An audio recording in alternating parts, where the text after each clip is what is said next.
ખેડા જિલ્લામાં નડિયાદ ખાતે ગૃહમંત્રી હર્ષ સંઘવીના હસ્તે રાજ્ય અનામત પોલીસ દળના અનેક પ્રકલ્પોનું લોકાર્પણ કરવામાં આવ્યું છે।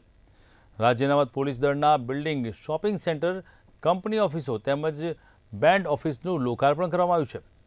આ લોકાર્પણ કાર્યક્રમમાં રાજ્ય અનામત પોલીસ દળના સેનાપતિ અતુલ કુમાર બંસલ સહિત અનેક પદાધિકારીઓ ઉપસ્થિત રહ્યા હતા।